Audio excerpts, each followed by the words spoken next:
Good morning বন্ধুরা, আর কে রান্নাঘর blog চ্যানেলে তোমাদের সবাইকে স্বাগত। আশা করি তোমরা সবাই খুব ভালো আছো আর আমরাও ভালো আছি। এটা এটা আমার শরীর খারাপের আগের ভিডিও।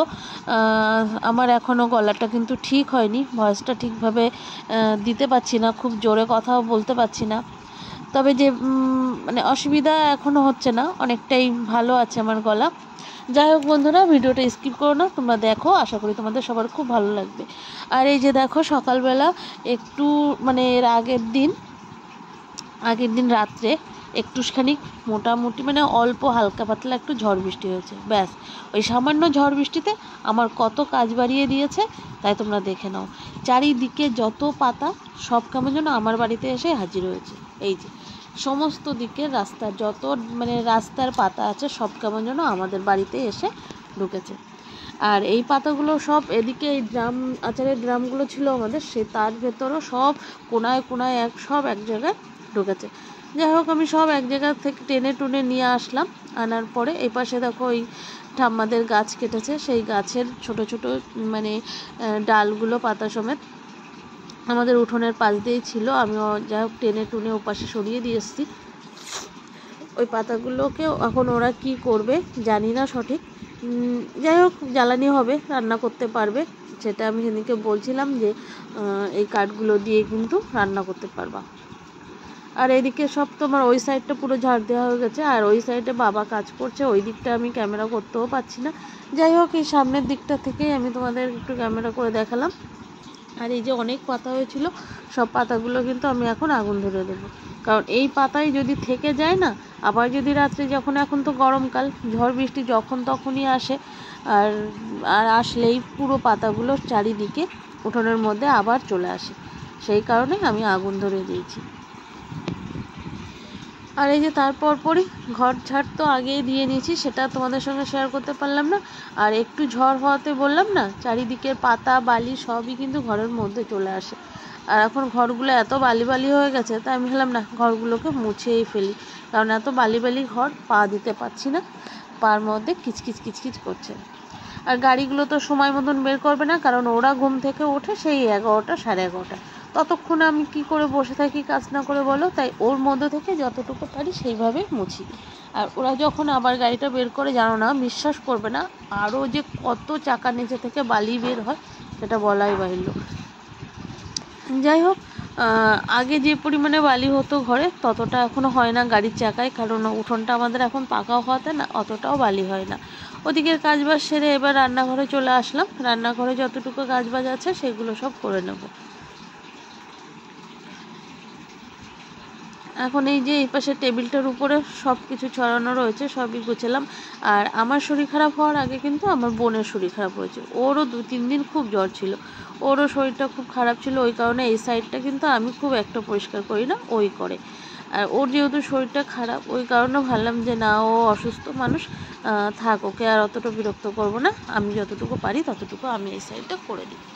সেই কারণের জন্য এই সাইডটাও আমি সব পরিষ্কার করে নিলাম।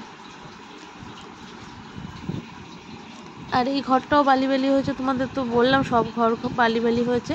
এই ঘরগুলোও রান্না মানে এই সাইডের ঘরগুলো আমি মুছে নিলাম, আর বোনের ঘরটা বোন টাইম মতন ঠিক মুছে নেবে, এখানে এই পাশটা আমি মুছে দিলাম। তাহলে বন্ধুরা, তোমরা একটা কথা বলি তোমাদের, যারা আমার ভিডিওটা দেখছো, তোমাদের যদি অবশ্যই ভালো লেগে থাকে তাহলে কিন্তু অবশ্যই একটা আমাকে কমেন্ট করো, লাইক করো, শেয়ার করো। আর যারা আমার পুরনো বন্ধুরা তারা অবশ্যই তো আমার চ্যানেলটির পাশে থাকবে, আর যারা আমার নতুন বন্ধুরা তারা অবশ্যই একটা সাবস্ক্রাইব করো।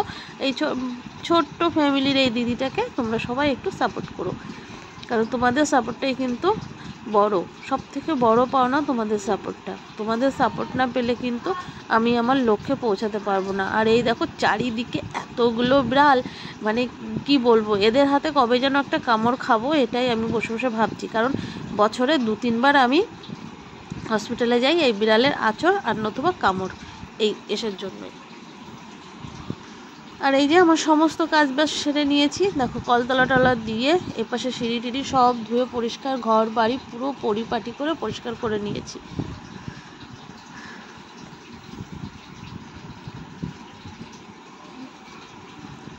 এই যে দেখেছো? আর এই যে ওদের খেলনার বাটির ঝুড়ি, এটা কোনো সময় কোনো জায়গা থেকে সরবে না। আর এই যে আমার রান্নাঘর পরিষ্কার হয়ে গেছে, কাজ হয়ে গেছে।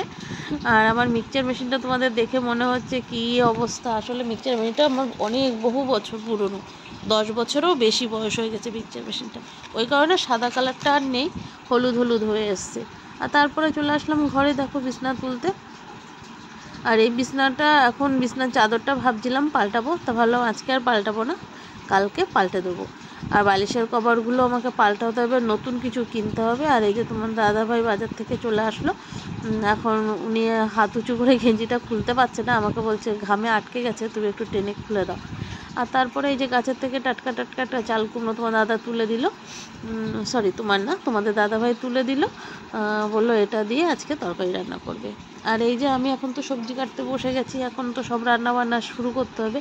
আর এখানে বসে বসে বোনের সঙ্গে গল্পও করছি আর একটু সবজিও কাটছি এদিকে।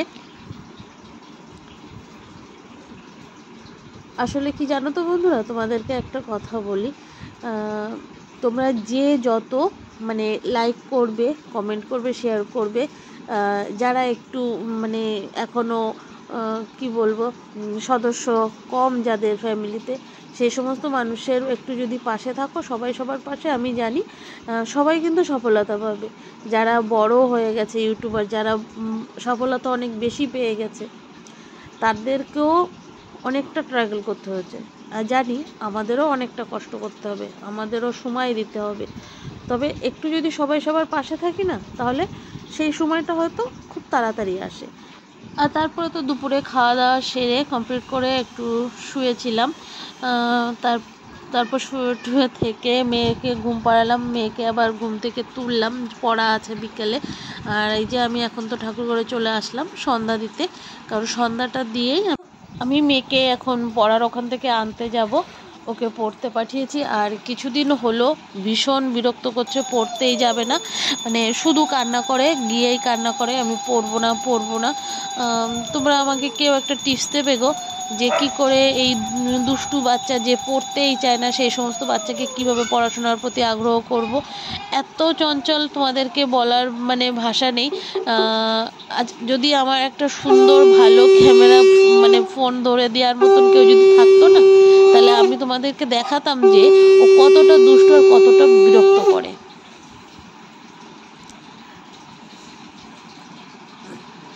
ছিলি পড়তে বসে, তাহলে এবার বাড়ি চল।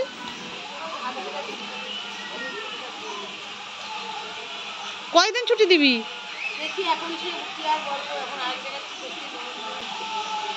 মার মামার, হ্যাঁ যেটা বলছিলাম, কতটা বিরক্ত করে। আর কি বলবো, তোমরা আমাকে একটা কমেন্ট করে জানিও কেমন কি করা যায়, এই একটা বিকল্প কি বের করা যায়। আর এই যে এখন বাড়ি যাচ্ছি, আর আগে তো এই বাড়িতে পড়তো, এখন কাকিমা সময় পাচ্ছে না বলে এখন ওই সামনের বাড়ি একটা মেয়ের কাছে পড়তে দিয়েছি। তোমাকে এর আগে দেখলে ওখানে দাঁড়িয়ে আমরা কথা বলছিলাম। তাহলে বন্ধুরা আজকের ভিডিওটা এখানেই রাখবো, বেশ বড় হয়ে গেল ভিডিওটা। আজকের মতন শুভরাত্রি, গুড নাইট, সবাই খুব ভালো থাকো। এরপর আবার আসছি নতুন কোনো ভিডিও নিয়ে।